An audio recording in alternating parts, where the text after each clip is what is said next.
The notification hit my phone at 2:47 a.m. Japan time while I was running pre-flight checks on a C-130. Chief Petty Officer Sean Dunbar, age 32, United States Air Force, currently stationed at Yokota Air Base, Japan. 6 months into what should have been a routine. Nothing about this mission had prepared me for what I was about to discover. The alert came from my credit monitoring app. New account activity. I almost dismissed it. Military deployments meant irregular schedules, and automated payments sometimes triggered false alarms. But something felt wrong about the timestamp. The transaction showed a deposit of $1,400 into an account I'd never opened. I pulled up my banking app. The account existed under my Social Security number, same name, same address back in Colorado Springs. But I'd never seen it before in my life. The deposit memo read, Economic Impact Payment, IRS Trees, $310. A stimulus check, made out to me. Deposited 3 days ago. I'd already received my legitimate stimulus payment months earlier. This was something else entirely. My hands stayed steady as I scrolled through the account history. 2 previous deposits. Same amounts. Same source codes. All within the past 8 months while I'd been deployed overseas. Someone had been collecting government payments in my name. The account showed a Colorado Springs address I didn't recognize. 1247 Cascade Avenue, Unit 3B. I'd lived at Peterson Air Force Base housing before. Never on Cascade Avenue. I screenshotted everything. The deposits, the account details, the fake address. My phone buzzed again. Another notification from a different monitoring service. Credit inquiry alert. Someone had pulled my credit report yesterday. The inquiry came from a financial institution I'd never heard of. The request originated from the same Colorado Springs address. 1247 Cascade Avenue, Unit 3B. I sat in the cockpit of the transport plane, staring at my phone screen. 3 fraudulent stimulus payments. A fake address. Credit pulls I hadn't authorized. All happening while I was 7,000 miles away, serving my country. Someone back home had been very busy with my identity. The pre-flight checklist sat forgotten in my lap. My crew chief knocked on the cockpit window, giving me the thumbs up. Mission ready. But my mind was already racing through possibilities. Who had access to my personal information? Who knew my schedule? Who could have set up accounts and addresses without me knowing? The answer started forming in the back of my mind. An answer I didn't want to consider. My phone buzzed one more time. Text message from an unknown number. Hope you're staying safe over there, Sean. Miss you. The message came from a Colorado area code. The text message stared back at me from my phone screen. Colorado area code. Someone who knew I was deployed. Someone who missed me. Only 3 people had this number. My parents in Ohio. My buddy Marcus from tech school. And Chloe Martinez. My ex-girlfriend of 2 years. The woman I'd planned to marry before everything fell apart 6 months ago. We'd met at a coffee shop near Peterson Air Force Base 3 years earlier. She was working as a dental assistant saving money for nursing school. Dark hair, quick smile, ambitious plans. I was a newly promoted staff sergeant, fresh off my first to Qatar. The relationship moved fast. Too fast, maybe. She moved into my base housing after 4 months. Had keys to everything. Access to my mail, my computer, my personal documents. I trusted her completely. Chloe knew my Social Security number by heart. She'd helped me file taxes, update my emergency contacts, handle paperwork when I was TDY. She had copies of my birth certificate, my military ID, my banking information. Everything someone would need to steal an identity. The breakup happened 2 weeks before my current. She'd been acting strange for months. Secretive phone calls, unexplained absences, money problems she couldn't explain despite working full-time. I'd found text messages on her phone from someone named Derek, not romantic messages, business messages. Talk about documents and processing fees, and splitting the take. When I confronted her, she claimed Derek was helping her with student loan applications. Said I was paranoid from too many deployments. Said I didn't trust her. She was right about one thing. I didn't trust her anymore. The argument lasted 3 days. She moved out while I was at work, taking most of her things, but leaving behind a few items. Deliberately forgotten, I thought.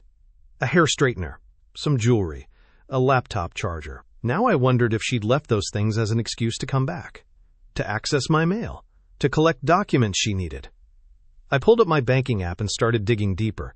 The fraudulent account showed regular activity, small withdrawals, grocery stores, gas stations, a pattern of someone living off stolen money. But the address bothered me most. 1247 Cascade Avenue, Unit 3B.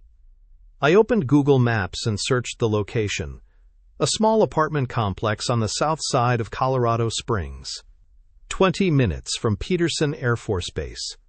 The street view showed a rundown building with external staircases and numbered doors. Unit 3B was on the second floor, corner unit, perfect for someone who wanted to stay hidden. I called Marcus Rodriguez, my old roommate from tech school. He'd stayed at Peterson after I deployed, working aircraft maintenance. If anyone could help me investigate quietly, it was him. Dunbar, what's up? Thought you were flying missions in Japan. I am. Listen, I need a favor. Can you drive by an address for me? Take some pictures? Sure, man. What's going on? I explained the situation. The fraudulent accounts. The fake address. The suspicious text message. Marcus listened without interrupting. Damn, Sean, that's messed up. You think it's Chloe? I don't know. Maybe. Can you check out that address? Already pulling up my GPS. Give me an hour. While I waited, I dug deeper into my credit reports. 3 new accounts I'd never opened. All using the Cascade Avenue address. All opened within the past 8 months. A credit card with a $2,000 limit. Maxed out. A personal loan for $5,000. In default. A cell phone account with 4 lines. Active. Someone had been living an entire financial life using my identity. The stimulus payments were just the beginning. My phone rang. Marcus. I'm at the address. There's a silver Honda Civic in the parking spot for 3B Colorado plates. And Sean. I recognized the car. My stomach dropped. Whose car? It's Chloe's. Same dent in the rear bumper from when she backed into that pole at the commissary. Remember? I remembered. We'd laughed about it at the time. She'd been embarrassed, worried about the repair costs. I'd helped her file the insurance claim. Is she there? Can't tell. Windows are tinted. But there's mail sticking out of the mailbox for Unit 3B. Want me to check the name? Do it. I heard Marcus walking, his footsteps echoing in the stairwell. Then silence. Sean, you're not going to like this. Tell me. The mail is addressed to Chloe Martinez, but there's also mail for Sean Dunbar. Same address. The pieces clicked into place. Chloe had been using my identity to collect government benefits while I was deployed. She'd set up a fake address, opened accounts, and been living off fraudulent payments for months. The woman I'd trusted with everything had stolen my identity the moment I left the country. Marcus, I need you to document everything. Take pictures of the mailbox, the apartment, the car. Don't let her see you. Already on it. What's your next move? I stared out the cockpit window at the Japanese countryside below. My next mission briefing was in 2 hours. But this couldn't wait. I'm calling the authorities. This ends now. You want me to confront her? No. Stay away. If she's desperate enough to steal from the government, she might be dangerous. Let the professionals handle it. I hung up and immediately called the fraud hotline for my credit union. Then the IRS.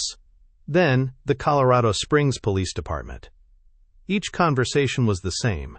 File a report. Provide documentation. Wait for investigation. But I wasn't waiting. I had 8 months of on my phone. Screenshots of fraudulent accounts. Photos of fake addresses. text messages from unknown numbers. Chloe Martinez had made one critical mistake. She'd gotten greedy. And she'd underestimated how thoroughly the military trains its people to investigate problems. My phone buzzed with another text from the Colorado number. "Thinking about you tonight. Hope you come home safe." This time I texted back. "I know what you did, Chloe." The response came immediately. "I don't know what you're talking about." Then, 30 seconds later, "We need to talk." The next 48 hours moved like a tactical operation. I coordinated from my barracks room at Yokota, treating Chloe's fraud like an enemy target that needed systematic dismantling. Detective Anderson from the Colorado Springs Immigration Crimes Unit called me at 0800 Japan time. His voice was sharp, professional. "Chief Dunbar, we've reviewed your package. This is bigger than identity theft. Your ex-girlfriend has been running a systematic fraud operation using multiple stolen identities. How many victims? At least 12 active duty personnel, all deployed. She's been collecting stimulus payments, unemployment benefits, and housing assistance under false identities for 8 months." The scope hit me like a physical blow. Chloe hadn't just betrayed me. She'd been targeting deployed service members specifically, knowing we couldn't monitor our accounts closely from overseas. "What's the next step? We need her confession on record. Are you willing to participate in a controlled conversation?" "Absolutely," Detective Anderson explained the plan. I would call Chloe, using a recorded line, guided by federal investigators. The goal was getting her to admit the fraud scheme while discussing details that would implicate her network. "She's been careful about digital communications," Anderson said. "But people get sloppy when they think they're talking to someone they manipulated. Use that history." At 1900 Japan time, I sat in a secure communications room with 2 Air Force investigators and a federal prosecutor on video link. The recording equipment was military grade. Everything would be admissible in court. I dialed Chloe's number. She answered on the second ring. "Sean? Thank God. I've been so worried about your messages. We need to talk about the apartment in Colorado Springs." Silence. Then, "What apartment?" "Unit 3B on Cascade Avenue. The one where you've been collecting my mail." "I don't know what you're talking about." Detective Anderson held up a sign. "Push harder." "Chloe, I have photos of the mailbox. My friend Marcus documented everything. Your car in the parking lot. Mail addressed to both of us at an address I've never lived at." Her breathing changed. Faster. Shallow. "Sean, you're deployed. You're stressed. Maybe you're confused about—" "I'm not confused about the $4,200 in stimulus payments you collected under my name, or the unemployment benefits, or the housing assistance." The line went quiet for 30 seconds. When she spoke again, her voice was different, smaller. "How did you find out?" Detective Anderson nodded. "We had her." "The bank alerts, Chloe. You forgot I get notifications for every transaction over $50. I was going to pay it back." "When?" "After you collected benefits for the other 11 service members you're defrauding." Sharp intake of breath. "How do you know about—" She caught herself, but too late. "About what, Chloe? About Staff Sergeant Williams? About Petty Officer Chen? About all the deployed personnel you've been stealing from?" "It wasn't supposed to hurt anyone. The government has plenty of money. You guys are overseas. You don't need—" "We don't need our own identities?" "I was desperate, Sean. After you left, I couldn't find work. The bills were piling up. I saw how easy it was to get your information from the base directory, and I thought, you thought you'd steal from people risking their lives overseas. It wasn't like that." Detective Anderson wrote on his notepad, "Get details about the network." "Who else is involved, Chloe? You didn't set up 12 fake addresses by yourself." "I can't tell you that. You're already facing federal charges. Cooperation might reduce your sentence." Another long pause. "There's a guy named Derek. He works at a mail forwarding service. He helped set up the addresses. And my cousin Maria, she knows someone at the unemployment office who processes applications without checking too carefully." The federal prosecutor was typing rapidly, documenting every admission. How long has this been running? Since March. Right after you deployed. How much total? I don't know exactly. Maybe 60,000 across all the accounts. Detective Anderson held up a sign. Wrap it up. Chloe, federal agents are going to arrest you. Today. You can cooperate and maybe get a reduced sentence, or you can make this harder on yourself. Sean, please. I love you. This was a mistake. I can fix this. You stole my identity while I was serving my country. You targeted my fellow service members. There's no fixing this. Please don't do this to me. I didn't do this to you. You did this to yourself. I hung up. Detective Anderson called back within minutes. Outstanding work, Chief. We have everything we need. Federal agents are moving on all 3 suspects now. What happens next? Arraignment tomorrow. With her confession and the you provided, she'll likely plead guilty to avoid trial. Federal identity theft carries up to 15 years. She'll probably get 3 to 5 with cooperation. The arrests happened simultaneously across Colorado Springs. Chloe was taken into custody at the fake apartment. Derek was arrested at the mail forwarding business. Maria was picked up at her home. Local news covered the story that evening. Military identity theft ring busted. The reporter mentioned that an alert service member discovered the fraud while deployed overseas. Marcus called me after seeing the news. Man, you took down a whole operation. Just did what needed doing. The other victims are going to owe you big time. That part felt good. 11 other service members would get their identities back, their credit restored, their benefits protected. People like me, deployed and vulnerable, who trusted the system to protect them while they served. 3 weeks later, Chloe pleaded guilty to 12 counts of identity theft, fraud, and conspiracy. The judge sentenced her to 4 years in federal prison and ordered full restitution to all victims. Derek got 3 years, Maria got 18 months. My credit union restored all fraudulent charges within a week. The IRS expedited my case and cleared my tax records. The Air Force provided additional identity monitoring services for all affected personnel. But the real victory was the system change. The base commander at Yokota implemented new identity protection protocols for deployed personnel. Other bases followed suit. I started getting messages from service members who'd heard about the case. People sharing their own suspicious account activity. People asking for advice on protecting themselves during layoff. 6 months later, I was back at Yokota for my final rotation. The cherry blossoms were blooming again, and the base felt different, quieter somehow. The identity protection protocols we'd implemented were working. 0 reported cases of fraud since the new system launched. Other bases had adopted our model. The Pentagon was considering it for military-wide implementation. My credit score had fully recovered. The fraudulent accounts were closed. The IRS had cleared my records completely. The financial damage was erased, but the lessons remained. I kept Detective Anderson's card in my wallet. We'd exchanged emails a few times. The identity theft ring had connections to similar operations in Texas and Virginia. Our case had helped break up a network that spanned multiple states. Chloe was serving her sentence at a federal facility in Colorado. I never wrote to her. Never visited. Some bridges burned completely, and that's exactly how it should be. Marcus had rotated back to the States. He'd been promoted to senior master sergeant and was training new cybersecurity specialists. We still talked every few weeks.